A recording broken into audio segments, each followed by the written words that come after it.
Hey, what's up, Lions fans? What is up? What is up? All right, let's go ahead. We're going to go live over on Facebook as well. We'll see what happens here. Yeah, let's just go live. Just go live.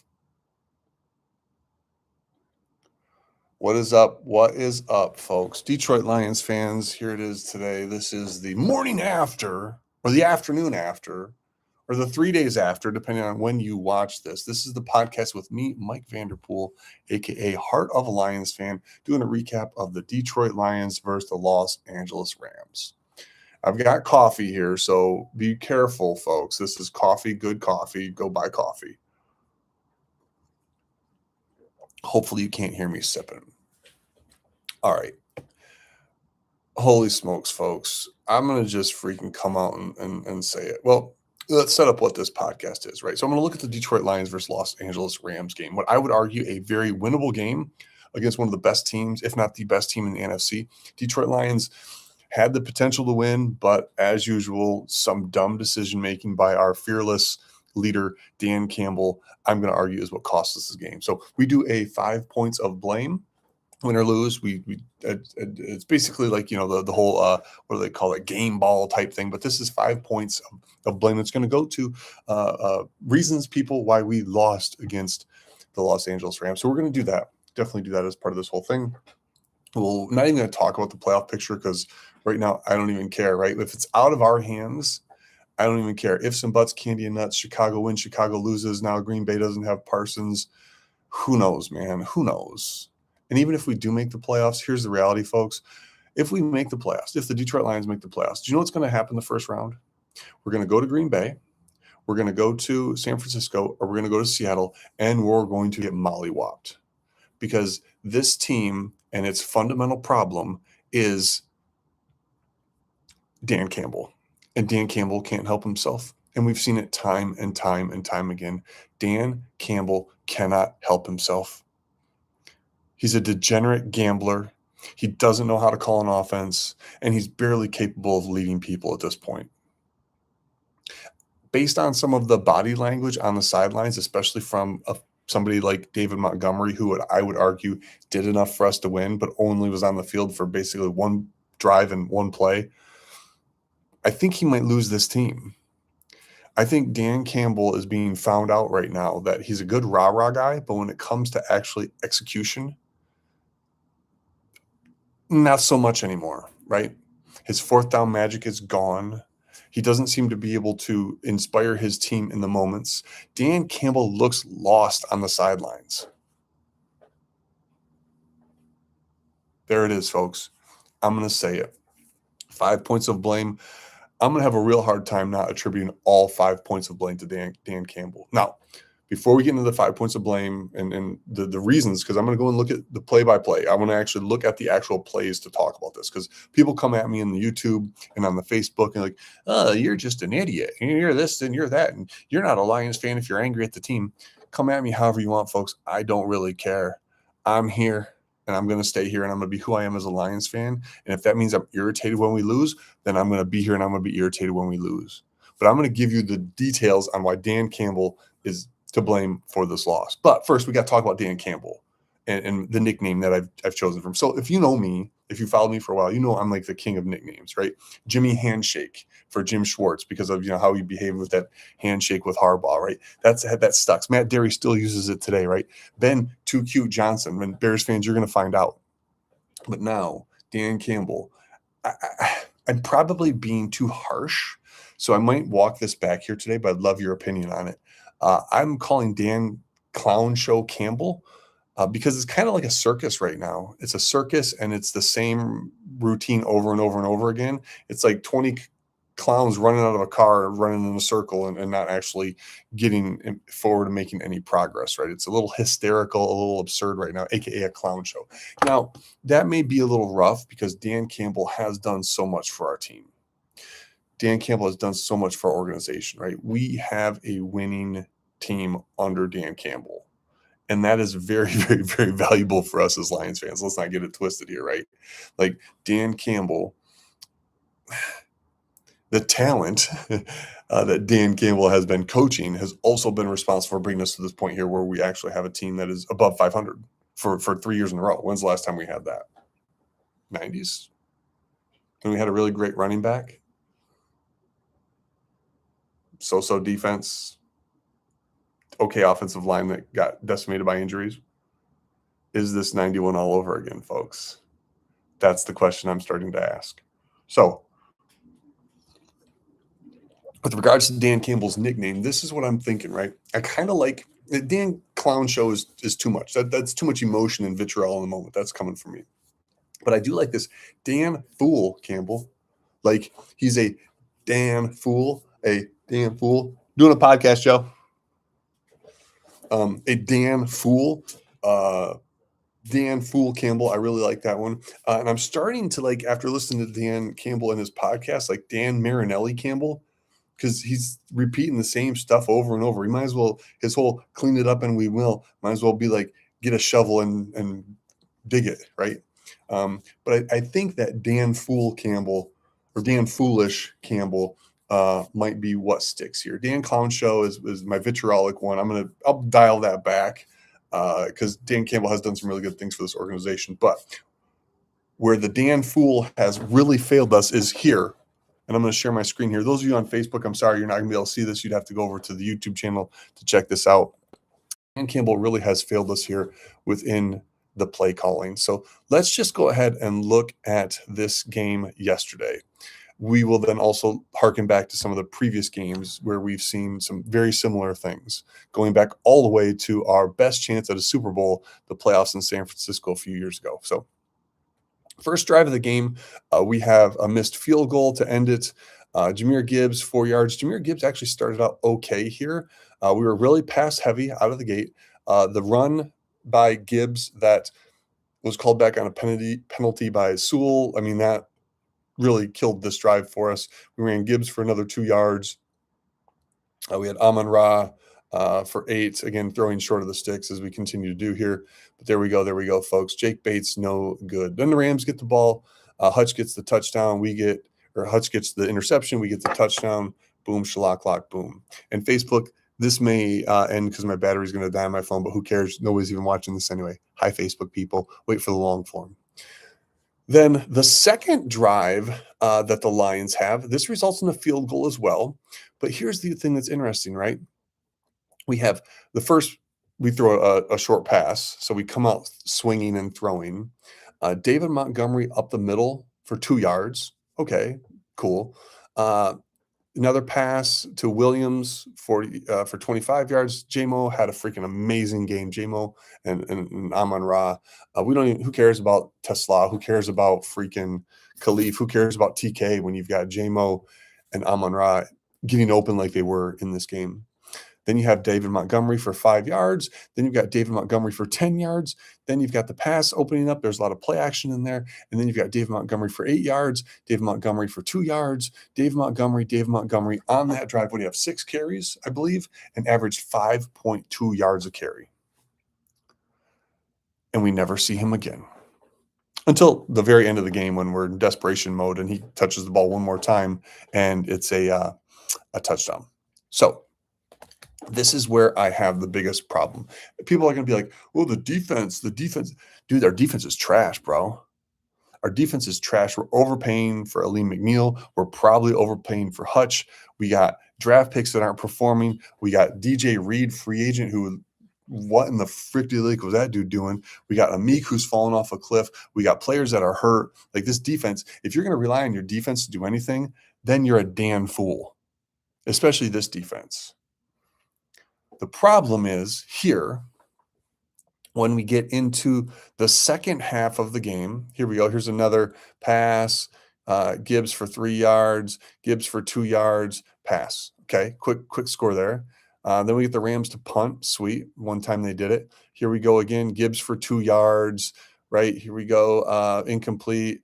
Gibbs for 2 yards. You're going to pick up a pattern here. Gibbs for 2 yards. J-Mo having a day, right? And then there's the Rams with a field goal, and then Rams with another field goal.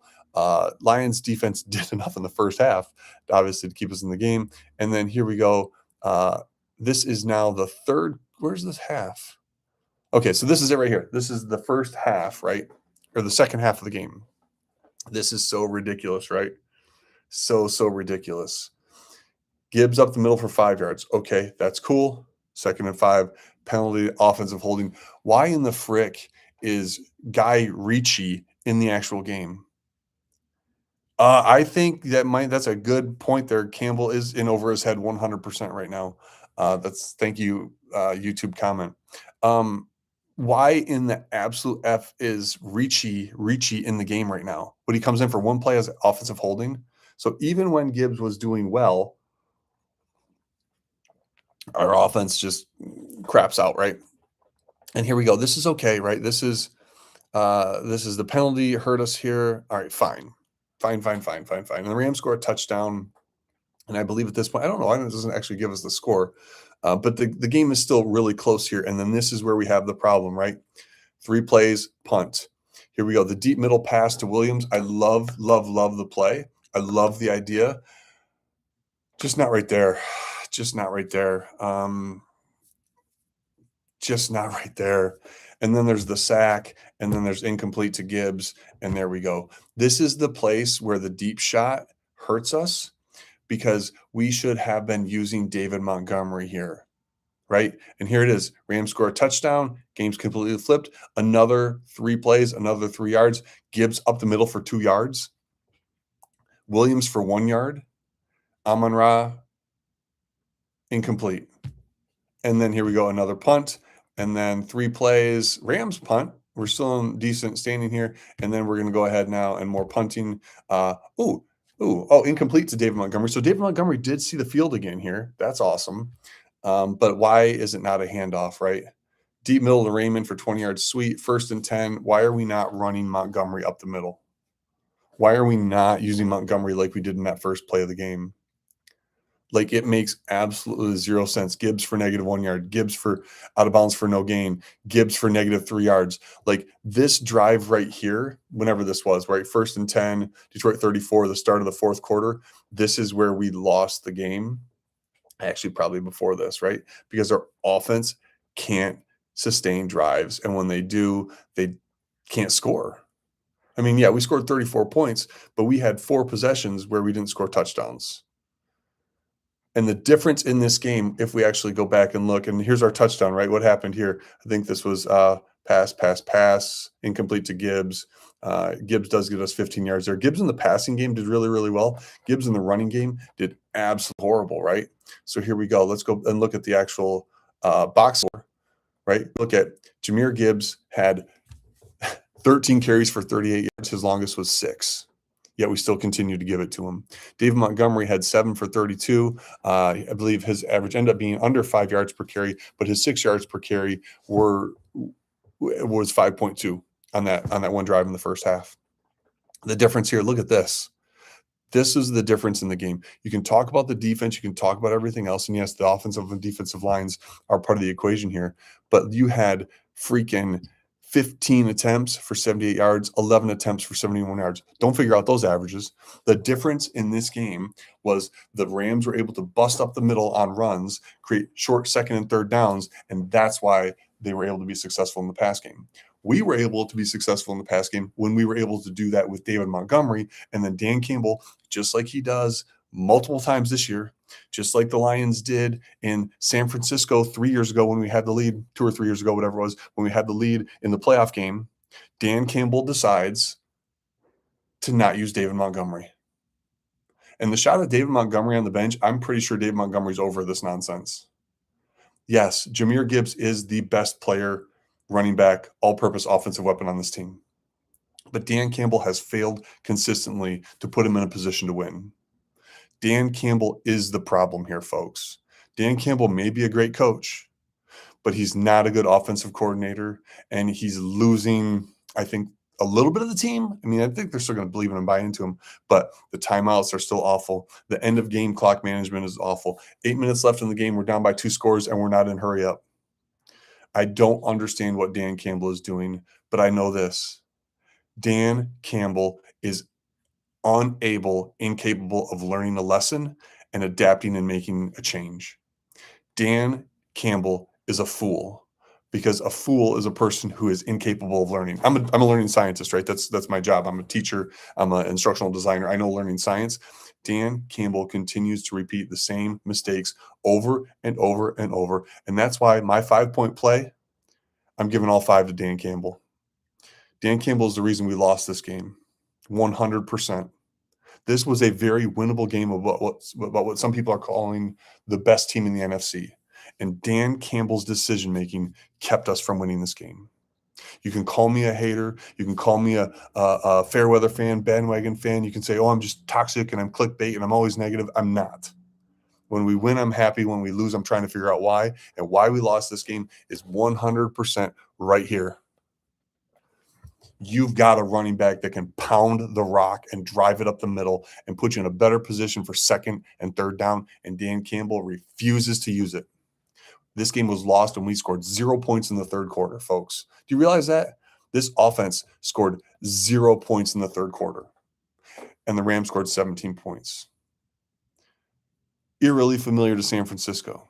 So Dan Campbell may be the player or the coach that can get us over the hump. But time and time again, Dan Campbell cannot get out of his own way. And Dan Campbell is the reason that we will probably never win a Super Bowl. I'm going to say it. I haven't seen anything from this coaching staff that proves to me that they're capable of learning and growing. I haven't seen anything from Brad Holmes to prove to me that he can actually get out of his own way in free agency in the draft. DJ Reed is straight garbage right now. And I know he was hurt, but he's straight garbage right now. Isaac Tesla, what the freak is that dude even on the team for? And why did we trade up for him when there was offensive line needs? Why is Miles Frazier, Dan Campbell? Why aren't you going over to freaking Shep? Hey, Colin is crappy. Get him out of the game. Let's freaking keep Frazier in there. This is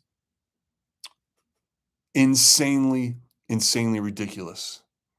This team is actually better than its record. Oh, let's do this. I wanted to do this.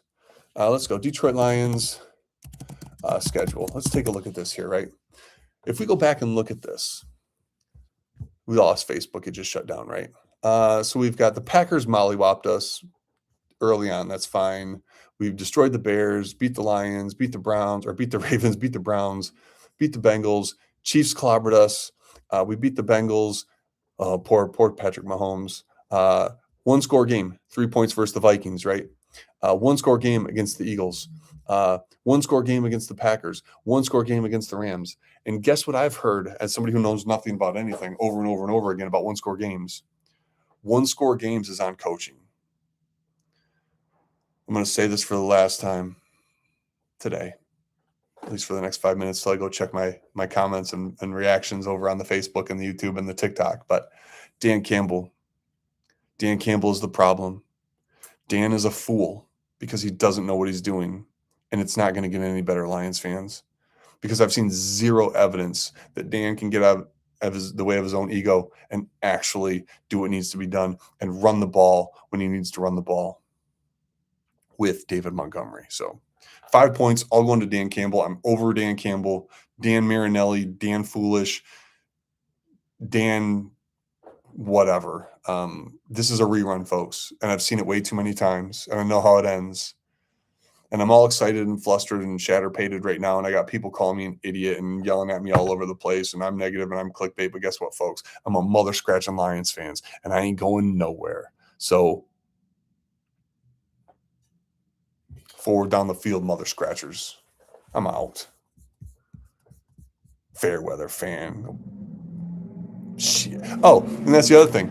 Y'all, third quarter, when we're all pass happy, boop, boop, boop, boop, boop, boop. Guess what Tom Brady does? Tom Brady agrees with your boy. The Lions should be running the ball with David Montgomery. I'm pretty sure the exact words that Tom Brady said. Oh, yeah, and those of you that want to blame the refs, shut the freak up. Lions been getting hosed for decades, man. Stop trying to blame the refs, dude. Be better than the refs, Dan Campbell. Be better than the refs, Dan Fool. He's a Dan Fool. I'm out.